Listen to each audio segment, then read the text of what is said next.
Hello നമസ്കാരം. Leeds അക്കാദമിയുടെ മറ്റൊരു വീഡിയോയിലേക്ക് ഏവർക്കും സ്വാഗതം. കഴിഞ്ഞ ക്ലാസ് വരെയുള്ള എല്ലാ ഭാഗങ്ങളും കൃത്യമായി പഠിച്ചു, കൃത്യമായി കണ്ടു എന്നൊക്കെ വിചാരിക്കുന്നു. ഇനി നമുക്ക് ചെറിയ പോർഷനേ ഈ ചാപ്റ്ററിലുള്ളൂ, അതിലേക്ക് പോവാം. നമ്മൾ കിഡ്നീനെ പറ്റി പഠിച്ചു അല്ലേ? നമുക്ക് എത്ര കിഡ്നി ഉണ്ട്? 2 കിഡ്നി അല്ലേ? പയറുവിത്തിന്റെ ബീൻ ഷേപ്പ് ആകൃതിയിലെ 2 കിഡ്നി ഉണ്ട്. എവിടെ കാണപ്പെടുന്നത്? നട്ടലിനെ ഇരുവശത്തായി കാണപ്പെടുന്നു. എന്തൊക്കെയാ ഫംഗ്ഷൻ? നെഫ്രോൺ ഉണ്ട്, നെഫ്രോൺ അരിച്ചു മാറ്റുന്നു എന്നൊക്കെ നമ്മൾ പഠിച്ചു. യൂറിൻ ഫോർമേഷൻ ഒക്കെ കൃത്യമായിട്ട് പഠിച്ചു. അപ്പോൾ ചില കേസിൽ നമ്മളെ കിഡ്നി ഫെയിലായി പോകാറുണ്ട്. നമുക്ക് 2 കിഡ്നി ഉണ്ടെങ്കിലും ആ 2 കിഡ്നിയുടെ ഫംഗ്ഷൻ ചെയ്യാത്തൊരവസ്ഥ വരും. ആ കിഡ്നി തകരാറിലാവുന്നു. അതായത് രക്തത്തിൽ നിന്നും ശരിയായ രീതിയിൽ നെഫ്രോൺസിന് രക്തത്തെ അരിച്ചെടുക്കാൻ പറ്റാത്തൊരവസ്ഥയും കാര്യങ്ങളൊക്കെ വരുന്ന സമയത്ത് നമ്മൾ ആർട്ടിഫിഷ്യലായിട്ട് ചെയ്യുന്ന ഒരു കാര്യമാണ് ഹീമോ ഡയാലിസിസ്. എല്ലാവരും കേട്ടിട്ടുണ്ടാവും. കീമോ അല്ല, ഹീമോ ഡയാലിസിസ് എന്ന് പറയും. നമ്മളെ 2 കിഡ്നിയും തകരാറിലായിട്ടുണ്ടെങ്കിൽ, തകരാറായി കഴിഞ്ഞിട്ട് അതൊന്നും നോക്കാണ്ടിരുന്നാൽ റെഡിയാവോ? ഇല്ല. നമുക്ക് ആ കിഡ്നി നന്നായി ക്ലിയറായിട്ട് ഫങ്ഷൻ ചെയ്യണം അല്ലേ? അപ്പോൾ നമ്മൾ 2 കിഡ്നിയും തകരാറായി കഴിഞ്ഞിട്ടുണ്ടെങ്കിൽ നമ്മൾ താൽക്കാലികമായൊരു മാർഗ്ഗമാണ് ഹീമോ ഡയാലിസിസ് എന്ന് പറയുന്നത്. അതായത് നമ്മൾ കൃത്രിമമായിട്ട് രക്തത്തെ അരിച്ച് പ്യുവർ ബ്ലഡാക്കി മാറ്റുകയാണ് ചെയ്യുന്നത് അല്ലേ? ആ ഒരു പ്രോസസ്സാണ് ഹീമോ ഡയാലിസിസ്. അതെങ്ങനെയാണെന്ന് നോക്കാം അല്ലേ? നമ്മളുടെ പാഠപുസ്തകത്തിലൊരു പിക്ചർ ഉണ്ട് അല്ലേ? ഒരാൾ കൈ ഇങ്ങനെ വെച്ച് കൊടുത്തിട്ടുണ്ട്, പത്രം വായിച്ചു കൊണ്ടിരിക്കുക, കൂളായിട്ടിരിക്കുന്ന പോലെ നമുക്ക് തോന്നും. പക്ഷേ അയാളുടെ 2 കിഡ്നിയും തകരാറാണ്. 2 കിഡ്നിയും ഫങ്ഷൻ നടത്തുന്നില്ല. ബ്ലഡ് കൃത്യമായിട്ട് അരിച്ച് പോകുന്നില്ല. അപ്പം അതിന് വേണ്ടിയിട്ടുള്ള ഹീമോ ഡയാലിസിന് വന്ന് ഇരിക്കുകയാണ് അദ്ദേഹം. അപ്പോൾ ഇതിന് ചെയ്യുന്നത് ആദ്യമായിട്ട് നമ്മൾ വെയിനങ്ങ് കട്ട് ചെയ്യും. എന്നിട്ട് ഈ രക്തത്തിൽ അമിതമായിട്ട് മാലിന്യം ഉള്ളതുകൊണ്ട്, വേസ്റ്റ് മെറ്റീരിയൽ ഉള്ളതുകൊണ്ട് അത് കട്ട പിടിക്കാൻ നല്ല സാധ്യതയുണ്ട്. അപ്പോൾ കട്ട പിടിക്കാതിരിക്കാൻ വേണ്ടിയിട്ട് ഹെപ്പാരിൻ ചേർത്തിട്ടാണ് നമ്മൾ ഹീമോ ഡയാലിസിസ് ചെയ്യുന്ന മിഷനിലേക്ക് നമ്മൾ ബ്ലഡിനെ കടത്തിവിടുന്നത്. ശ്രദ്ധിച്ചറിയാം, അയാളുടെ ഇടത് കൈ നിങ്ങൾ ശ്രദ്ധിച്ചിട്ടുണ്ടോ? ആ ഇടത് കൈയിൽ ഇവിടെ കട്ട് ചെയ്തിട്ട് അത് ഹീമോ ഡയാലിസിസിലെ മിഷനോട് കണക്ട് ചെയ്തിരിക്കുകയാണ്. അതിന് മുന്നേ ഈ പുറത്തേക്ക് വരുന്ന ബ്ലഡിലേക്ക് ഹെപ്പാരിൻ ആഡ് ചെയ്ത് കൊടുക്കുന്നുണ്ട്. ഹെപ്പാരിൻ എന്താണെന്ന് വെച്ചിട്ടുണ്ടെങ്കിൽ അത് ക്ലോട്ട് ചെയ്യാതിരിക്കാൻ, വേസ്റ്റ് മെറ്റീരിയൽ ഒരുപാട് ഉള്ളതുകൊണ്ട് അവിടെ ക്ലോട്ട് ചെയ്യും. അപ്പോൾ ക്ലോട്ട് ചെയ്യാതിരിക്കാൻ വേണ്ടിയിട്ട് അവിടെ ഹെപ്പാരിൻ ആഡ് ചെയ്തുകൊണ്ടാണ് ഈ ബ്ലഡിനെ കടത്തിവിടുന്നത്. അപ്പോൾ ബ്ലഡ് ഇങ്ങനെ പോയി ആ മിഷൻ്റെ അടുത്തേക്ക് എത്തുകയാണ്. ആ ഡയാലിസിസ് ഫ്ലൂയിഡ് അവിടെ കാണപ്പെടുന്നുണ്ട്. നിങ്ങളൊരു ചതുരം കണ്ടോ? 2 എന്ന് എഴുതിയൊരു ചതുരമുണ്ട്. അതിവിടെ നമ്മൾ കാണപ്പെടുന്നതാണ് ഡയാലിസിസ് ഫ്ലൂയിഡ്, അല്ലെങ്കിൽ ഡയാലിസിസിൻ്റെ ദ്രവം എന്ന് പറയുന്നത്. ആ ദ്രവത്തിൻ്റെ ഫംഗ്ഷൻ എന്താണെന്ന് വെച്ചിട്ടുണ്ടെങ്കിൽ, നമ്മൾ വേസ്റ്റ് അടങ്ങിയ ബ്ലഡാണല്ലോ കടത്തിവിടുന്നത്. അപ്പോൾ വേസ്റ്റ് അടങ്ങിയ ബ്ലഡ് അവിടെ എത്തിക്കഴിയുമ്പോൾ ഈ ഫ്ലൂയിഡിലേക്ക് നമ്മളെ ബ്ലഡിലെ എല്ലാ വേസ്റ്റ് മെറ്റീരിയലും അങ്ങ് ലയിച്ചിട്ട് ഫ്ലൂയിഡ് അവിടെ നിന്ന് റിമൂവ് ചെയ്തുകൊണ്ടേയിരിക്കും. നമ്മൾ വേസ്റ്റ് മെറ്റീരിയലുകളെ അതിലേക്ക് ലയിക്കാൻ വേണ്ടിയിട്ട്, അതിലേക്ക് സൊലുബിളാക്കാൻ വേണ്ടിയിട്ടാണ് അവിടെ ഒരു ഫ്ലൂയിഡ് ഫില്ല് ചെയ്തത്. അവിടെ നിന്ന് 2ൽ നിന്ന് ഇങ്ങനെ ഇറങ്ങിക്കഴിഞ്ഞാൽ പ്യുവർ ബ്ലഡാണ് പിന്നെ വരുന്നത്. ആ പ്യുവർ ബ്ലഡിനെ ഡയറക്റ്റായിട്ട് കയ്യിലേക്ക് കയറ്റുകയല്ല ചെയ്യുന്നത്. അതിലേക്ക് ആൻറ്റി ഹെപ്പാരിൻ, നമ്മൾ നേരത്തെ ഹെപ്പാരിൻ ആഡ് ചെയ്തു അല്ലേ, ബ്ലഡ് കട്ട പിടിക്കാതിരിക്കാനൊക്കെ. അപ്പോൾ അതിനെതിരായിട്ട് ആൻറ്റി ഹെപ്പാരിൻ ആഡ് ചെയ്തിട്ടാണ് വീണ്ടും നമ്മളെ കയ്യിലേക്ക് കയറ്റുന്നത്. ഈ ഒരു പ്രോസസ്സാണ് ഹീമോ ഡയാലിസിസ് എന്ന് പറയുന്നത്. ഇപ്പം ഒരുപാട് കിഡ്നി പേഷ്യൻസ് കൂടുതലാണ്. നമുക്കറിയാം, നമ്മളെ സ്കൂളുകളിൽ ഇങ്ങനെ വരൂലേ, കിഡ്നി മാറ്റിവെക്കൽ ശസ്ത്രക്രിയ, അങ്ങനെയൊക്കെ, അതിനൊക്കെ വേണം, പൈസ വേണം, കിഡ്നി തകരാറിലായി പൈസ വേണം എന്നൊക്കെ പറഞ്ഞിട്ട് സഹായവുമായിട്ട് ആൾക്കാർ വരുന്നത് കാണാം. ഹീമോ ഡയാലിസിസ് ഒരു പരിധിവരെ നമ്മൾ രക്തത്തെ ശുദ്ധീകരിക്കാൻ സഹായിക്കുന്നുണ്ട്.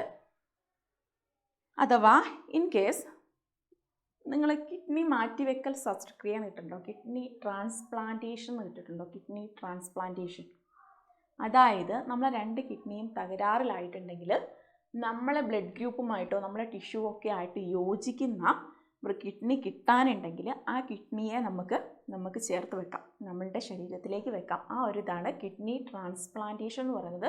നമുക്ക് ഓടിപ്പോയിട്ട് ഒരാളുടെ കിഡ്നി വാങ്ങി വെക്കാനൊന്നും പറ്റില്ല. ഇതിനൊരു കണ്ടീഷനും കാര്യങ്ങളൊക്കെ ഉണ്ട്. അപ്പോൾ നമ്മൾ വാങ്ങുന്ന ആളുടെ കിഡ്നി എന്ന് പറയുന്നത്, നമ്മൾ ആരെയാണോ വാങ്ങുന്നത് അയാൾ നല്ല ഹെൽത്തി പേഴ്സൺ ആയിരിക്കണം. ഒരു വിധത്തിലുള്ള അസുഖങ്ങളൊന്നുമില്ലാതെ നല്ല ഹെൽത്തി പേഴ്സണോട് മാത്രമേ നമുക്ക് കിഡ്നി വാങ്ങാൻ പാടുള്ളൂ. ഒന്നില്ലെങ്കിൽ ഹെൽത്തി ആയ പേഴ്സൺ ആക്സിഡൻ്റ് ആയിട്ട് മരിക്കുകയോ പെട്ടെന്ന് മരിക്കുകയോ അങ്ങനെ ചെയ്തിട്ട് അവരിൽ നിന്ന് വാങ്ങാം. അല്ലെങ്കിൽ ഞാൻ ക്ലാസ്സിന് മുമ്പിൽ പറഞ്ഞിട്ടുണ്ടായിരുന്നു, നമുക്ക് നല്ല ഫങ്ഷൻ ആണെങ്കിൽ 1 കിഡ്നി മതി അല്ലേ? ജീവിക്കാൻ വേണ്ടിയിട്ട് 1 കിഡ്നി മതി. അപ്പോൾ നമുക്ക് 1 കിഡ്നി വേണമെങ്കിൽ ആർക്കെങ്കിലും ദാനം ചെയ്യാം. ആ ദാനം ചെയ്യുന്ന ആൾക്ക് നമ്മൾ തമ്മിലുള്ള ബ്ലഡ് ഗ്രൂപ്പ് കറക്റ്റ് ആയിരിക്കണം, ഫ്ലൂയിഡ് ഇങ്ങനത്തെ കാര്യങ്ങളൊക്കെ മാച്ചിങ് ആയിരിക്കണം, ടിഷ്യൂ ഒക്കെ മാച്ചിങ് ആയിരിക്കണം, ബ്ലഡ് ഗ്രൂപ്പ് മാച്ചിങ് ആയിരിക്കണം, ക്രോസൊക്കെ മാച്ചിങ് ആയാൽ മാത്രമേ വെക്കാൻ പറ്റുള്ളൂ. പിന്നെ നിങ്ങൾ വിചാരിക്കുന്നത് പോലെ കേടായ കിഡ്നീനെ അങ്ങോട്ട് പറിച്ചെറിഞ്ഞിട്ട് കളഞ്ഞിട്ട് അവിടെ കൊണ്ട് വെക്കുകയല്ല ചെയ്യുന്നത്. കേടായ കിഡ്നി നമ്മളുടെ ശരീരത്തിൽ തന്നെ ഉണ്ടാവും. അതിന് തൊട്ട് താഴെ മൂത്രവാഹി എന്ന് പറയും, യൂറീറ്ററിനോട് ചേർത്താണ് നമ്മൾ കിഡ്നി വെക്കുന്നത്. നമ്മൾ കിഡ്നിയിലെ ആ ബ്ലഡ് കുഴൽ, രക്തക്കുഴലില്ലേ, കിഡ്നിയിലെ രക്തക്കുഴലും ആ യുറീറ്ററും കൂടെ കണക്ട് ചെയ്തിട്ട് അതിൻ്റെ തൊട്ട് താഴെയാണ് നമ്മൾ കിഡ്നി ഫിക്സ് ചെയ്ത് വെക്കുന്നത്. അതാണ് കിഡ്നി ട്രാൻസ്പ്ലാന്റേഷൻ എന്ന് പറയുന്നത്. ദെൻ അത് ചെയ്ത് കഴിഞ്ഞിട്ടുണ്ടെങ്കിൽ പിന്നെ ഇടയ്ക്കിടയ്ക്ക് പോയി ചെക്ക് ചെയ്യും, കാര്യങ്ങളെല്ലാം നോക്കുകയും ചെയ്യണം. മലയാളംകാർക്കുള്ള നോട്ടുണ്ട്. കിഡ്നി മാറ്റിവെക്കൽ ശസ്ത്രക്രിയ. ദാതാവ് എന്ന് വെച്ചാൽ കൊടുക്കുന്ന ആൾ പൂർണ്ണ ആരോഗ്യവാനായിരിക്കണം. പൂർണ്ണ ആരോഗ്യമുള്ള സമയത്ത് അപകടത്തിൽ മരിക്കുകയാണെങ്കിൽ നമുക്ക് അദ്ദേഹത്തിന് കിഡ്നി സ്വീകരിക്കാം. പിന്നെ രക്തഗ്രൂപ്പും ടിഷ്യൂവും ഒക്കെ മാച്ചിങ് ആയിരിക്കണം. പിന്നെ വൃക്കയിലെ രക്തക്കുഴലും മൂത്രവാഹിയും തമ്മിലാണ് കണക്ട് ചെയ്തിട്ടാണ് വെക്കുക. നമുക്കുണ്ടായ തകരാറായ കിഡ്നിയെ വലിച്ചെറിയുകയല്ല ചെയ്യുന്നത്, അതിൻ്റെ തൊട്ടു താഴെയാണ് ഫിക്സ് ചെയ്യുക. നമ്മൾ ചിത്രത്തിൽ കണ്ട പോലെയാണ് ചെയ്യുക. ഓക്കെ, അപ്പം നമ്മളുടെ മനുഷ്യൻ്റെ എല്ലാം കഴിഞ്ഞു. ഇനി പ്ലാന്റ്സിലൊക്കെ ഈ എക്സ്ക്രീഷൻ നടക്കുന്നുണ്ടാവുമോ? പ്ലാന്റ്സിൻ്റെ കേസിൽ പ്ലാന്റ്സിൽ വേസ്റ്റ് മെറ്റീരിയൽ ഉണ്ടാവുമോ? ആ വേസ്റ്റ് മെറ്റീരിയൽ റിമൂവ് ചെയ്യുന്നുണ്ടോ? ഉണ്ടല്ലേ, തീർച്ചയായും ഉണ്ട്. പ്ലാന്റ്സിനും എക്സ്ക്രീറ്ററി പ്രൊഡക്റ്റ് ഉണ്ട്, അത് കൃത്യമായിട്ട് റിമൂവ് ചെയ്യുന്നുണ്ട്. നമ്മളെ ഓക്സിജനും കാർബൺ ഡൈ ഓക്സൈഡിനെയും ഒക്കെ വാട്ടർ വേപ്പറിനെയൊക്കെ നമ്മൾ സ്ട്രോമാറ്റ അല്ലെങ്കിൽ ലെൻറ്റിസെൽ, ഇലയിൽ കാണപ്പെടുന്നതാണ് സ്ട്രോമാറ്റ ലെൻറ്റിസെൽ. നമ്മൾ കൃത്യമായി പഠിച്ചിരുന്നു. സ്ട്രോമാറ്റയും ലെൻറ്റിസെൽസ് തന്നെയാണ് റെസ്പിറേഷന് സഹായിക്കുന്നത് അല്ലേ? നമ്മളുടെ പ്ലാന്റ്സിൻ്റെ റെസ്പിറേഷന് സഹായിക്കുന്നത് സ്ട്രോമാറ്റയും ലെൻറ്റിസെല്ലും തന്നെയാണ് അല്ലേ? ലെൻറ്റിസെല്ല് എന്താ? ലെൻറ്റിസെല്ല് ഇലകളിൽ കാണപ്പെടുന്നു. സ്ട്രോമാറ്റയും ഇലകളിൽ തന്നെയാണ് കാണപ്പെടുന്നത്. പഠിച്ചതല്ലേ? ഓക്കെ, അപ്പോൾ ലെൻറ്റിസെല്ലിലും സ്ട്രോമാറ്റ വഴിയുമാണ് ഇവർ ഓക്സിജനെയും കാർബൺ ഡൈ ഓക്സൈഡിനെയും വാട്ടർ വേപ്പറിനെയും ഒക്കെ പുറന്തള്ളുന്നത്, റിമൂവ് ചെയ്യുന്നത്. ഹൈഡാന്തോടെന്ന് കേട്ടിട്ടുണ്ടോ? ഹൈഡാന്തോടെന്ന് വെച്ചിട്ടുണ്ടെങ്കിൽ നമ്മൾ രാവിലെയൊക്കെ എണീറ്റ് നിന്ന് കഴിഞ്ഞിട്ടുണ്ടെങ്കിൽ നമുക്ക് ഇലയുടെ മുകളിൽ ഒരു വെള്ളത്തുള്ളി കാണാം അല്ലേ? ഒരു വെള്ളത്തുള്ളി കാണാം. അതായത് എക്സ്ട്രാ ഉള്ള വാട്ടറിനെ ഇല റിമൂവ് ചെയ്യുകയാണ്. ടിപ്പിലാണ് കാണപ്പെടുക ഇലയുടെ. അപ്പോൾ അത് റിമൂവ് ചെയ്യണം. അപ്പോൾ ആ ഒരു ഇതാണ് ഹൈഡാന്തോട്സ് എന്ന് പറയുന്നത്. പിന്നെ സോളിഡ് വേസ്റ്റ് ഉണ്ടാവും. സോളിഡ് ആയിട്ടുള്ള വേസ്റ്റുകളുണ്ടാവും പ്ലാന്റ്സിൽ. ഒന്നില്ലെങ്കിൽ അത് പൊഴിഞ്ഞ് വീഴുന്നില്ലേ, മഞ്ഞ കളറിലൊക്കെ കാണപ്പെടുന്നില്ല നമ്മൾ ഇല പൊഴിയാനാകുമ്പോൾ ഫ്രൂട്ട്സൊക്കെ, ആ കൂടെ അങ്ങ് അത് വേസ്റ്റ് മെറ്റീരിയൽ അത് റിമൂവ് ചെയ്യും. അല്ലെങ്കിൽ നിങ്ങൾ ഈ കശുമാവിനെ കണ്ടിട്ടുണ്ടോ? കശുമാവിൻ്റെ മുകളിലൊരു കറ ഇങ്ങനെ പശ പോലെ അതിൻ്റെ ബാർക്കിൻ്റെ അവിടെ, ആ ഒരു തൊലീൻ്റെ അവിടെ കൂടെ അതിൽ കൂടിയും അത് റിമൂവ് ചെയ്യും. ഈ രീതിയിലൊക്കെയാണ് അവർ വേസ്റ്റ് മെറ്റീരിയൽ റിമൂവ് ചെയ്യുന്നത്. ഓക്സിജനും കാർബൺ ഡൈ ഓക്സൈഡൊക്കെ ലെൻറ്റിസെല്ല് അല്ലെങ്കിൽ സ്ട്രോമാറ്റോ വഴി കളയുന്നു. വാട്ടർ വേപ്പറിനെ എല്ലാം കൂടെ ഹൈഡാന്തോട്സ് വഴി കളയുന്നു.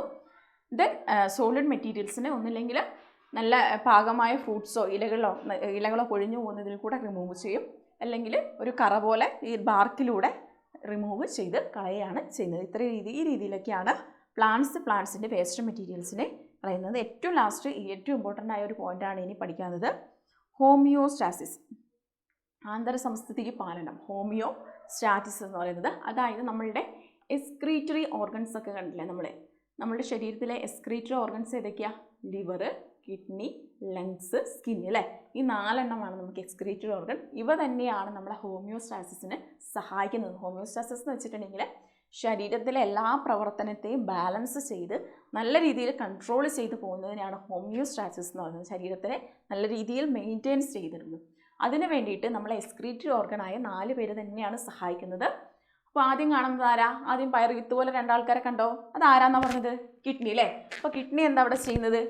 കിഡ്നി നമ്മളുടെ ശരീരത്തിലെ സാൾട്ടിനെയും വാട്ടറിനെയും ബാലൻസ് ചെയ്യുകയാണ് ചെയ്യുന്നത്. കണ്ടോ? കിഡ്നി എന്താ ചെയ്യുന്നത്? സാൾട്ടിനെയും വാട്ടറിനെയും ബാലൻസ് ചെയ്യുന്നു. നമ്മളെ ബ്ലഡ് പ്രഷറിനെ കൺട്രോൾ ചെയ്യുന്നത് ആരാണ്? കിഡ്നിയാണ്. പിന്നെ അവിടുത്തെ pH കൺട്രോള് ചെയ്യുന്നുണ്ട്. പിന്നെ വേസ്റ്റ് മെറ്റീരിയലിനെ മാലിന്യങ്ങളെയൊക്കെ തള്ളുന്നതും കിഡ്നിയാണ്. അടുത്തത് 2 ഇവിടെ കാണപ്പെടുന്നത് ലങ്സ് അല്ലേ? ലങ്സ് എന്താ ചെയ്യുന്നത്? ലങ്സ് ആരെ റിമൂവ് ചെയ്യുന്നത്? കാർബൺ ഡൈ ഓക്സൈഡിനെ റിമൂവ് ചെയ്ത് കളയുന്നുണ്ട് അല്ലേ? ഓക്സിജൻ്റെ അളവ് കറക്റ്റ് ആക്കുന്നുണ്ട്. pH വാല്യൂ അവിടെ കൺട്രോള് ചെയ്യുന്നുണ്ട്. സ്കിന്ന് നമുക്ക് ടെമ്പറേച്ചർ കൺട്രോൾ ചെയ്യുന്നത് ആരാ? നമ്മളുടെ ടെമ്പറേച്ചറിനെ റെഗുലേറ്റ് ചെയ്യുന്നതും സ്കിന്നാണ്. പിന്നെ സാൾട്ടിനെയും വാട്ടറിനെയും ഒക്കെ കൺട്രോൾ ചെയ്യുന്ന ബാലൻസ് ചെയ്യുന്നതും സ്കിന്നാണ്. ലാസ്റ്റ് നമ്മൾ ഒരാളെ കാണുന്നുണ്ട്. അയാളുടെ പേരെന്താ? ലിവറിൽ എന്താ നടക്കുന്നത്? നമ്മൾ പഠിച്ചത് എന്ത് സിന്തസിസാണ് നടക്കുന്നത്? യൂറിയ സിന്തസിസ് നടക്കുന്നത് ലിവറിലാണ്. അപ്പോൾ ലിവർ ഇവിടെ എന്താ ചെയ്യുന്നത്? റെഗുലേറ്റ് മെറ്റബോളിസത്തിനെ റെഗുലേറ്റ് ചെയ്യുന്നുണ്ട്. പിന്നെ ടോക്സിനായ സബ്സ്റ്റൻസിനെ ന്യൂട്രലൈസ് ചെയ്യുന്നത്, അതായത് വിഷവസ്തുക്കളെയൊക്കെ നിർവീര്യമാക്കാൻ സഹായിക്കുന്ന ഒന്നാണ് കരൾ എന്ന് പറയുന്നത്, അഥവാ ലിവർ എന്ന് പറയുന്നത്. അപ്പോൾ ഇത്രയുമാണ് ഈ ചാപ്റ്ററിലെ ഏറ്റവും ഇമ്പോർട്ടൻ്റ് ആയ കാര്യങ്ങൾ. അപ്പോൾ ഇതോടെ ഈ ചാപ്റ്റർ കംപ്ലീറ്റ് ആവുകയാണ്. ഇതിന് മുന്നിലുള്ള വീഡിയോ കാണാത്തവരാണെങ്കിൽ കൃത്യമായിട്ട് ആ വീഡിയോ കാണുകയും കൃത്യമായി പഠിക്കുകയും ചെയ്യുക. ഹീമോഡയാലിസിസ് എക്സാമിന് ഉറപ്പായിട്ടും വരുന്നതാണ്. ആ 1, 2, 3, 4 ആ എഴുതിയത് കറക്റ്റായിട്ട് നിങ്ങൾ ആ രീതിയിൽ തന്നെ പഠിക്കുക. മാലിന്യം കലർന്നതിൽ എന്താണ് ചേർക്കുന്നതെന്ന് ആലോചിക്കണം. ഹെപ്പാരിൻ ചേർക്കുന്നു. ഡയാലിസിസ് യൂണിറ്റിലൂടെ കടന്നു പോകുമ്പോൾ ഫ്ലൂയിഡിലെത്തുമ്പോൾ ഫ്ലൂയിഡ് അതിനെ വലിച്ചെടുക്കുന്നതാലെ ആലോചിക്കുക. ആൻറ്റി ഹെപ്പാരിൻ ചേർത്തിട്ടാണ് തിരിച്ചു വിടുന്നത് എന്ന രീതിയിൽ ആലോചിച്ച് വെക്കുക. കിഡ്നി ട്രാൻസ്പ്ലാന്റേഷൻ ഒരിക്കലും കിഡ്നി നമ്മൾ കേടായ കിഡ്നിയെ വലിച്ചെറിഞ്ഞ് അവിടേക്കല്ല വെക്കുന്നത് എന്ന് കൃത്യമായിട്ട് ആലോചിക്കുക. രക്തക്കുഴലും യൂറിറ്ററും തമ്മിൽ ബന്ധിപ്പിച്ചിട്ടാണ് വെക്കുക എന്ന് കൃത്യമായി ആലോചിക്കുക. എല്ലാവർക്കും എല്ലാവരുടെ കിഡ്നിയും സ്വീകരിക്കാൻ പറ്റില്ല. ബ്ലഡും ടിഷ്യൂസൊക്കെ മാച്ചിങ് ആണോ എന്ന് നോക്കണം. പിന്നെ പ്ലാന്റ്സ് എങ്ങനെയാണ് വേസ്റ്റ് മെറ്റീരിയൽ റിമൂവൽ ചെയ്യൽ? 3 കാര്യങ്ങളേ ഉള്ളൂ. ഹൈഡാന്തോട്സ്, സ്റ്റൊമാറ്റ അല്ലെങ്കിൽ ലെൻറ്റിസെൽസ്, പിന്നെ വേസ്റ്റ് മെറ്റീരിയൽ ഒന്നില്ലെങ്കിൽ റെസിൻസ് വഴി അല്ലെങ്കിൽ ബാർക്ക് വഴി അല്ലെങ്കിൽ പാകമായ ഫ്രൂട്ട്സോ ലീഫോ വഴി അത് റിമൂവ് ചെയ്ത് കളയുന്നു. പിന്നെ ഹോമിയോസ്റ്റാസിസ് അല്ലെങ്കിൽ ആന്തര സമസ്ഥിതി പാലനം അതിനെ സഹായിക്കുന്നത് 4 എക്സ്ക്രീറ്ററി ഓർഗൻസ് ആണ്. അവ എന്തൊക്കെയാണ് ചെയ്യുന്നത്, അവരുടെ ഫംഗ്ഷൻ കൃത്യമായിട്ട് പറഞ്ഞിട്ടുണ്ട്. അപ്പോൾ കൃത്യമായിട്ട് നിങ്ങൾ പഠിക്കുക. അപ്പം അടുത്ത ചാപ്റ്ററിൽ കാണുന്നതുവരേക്കും ബൈ.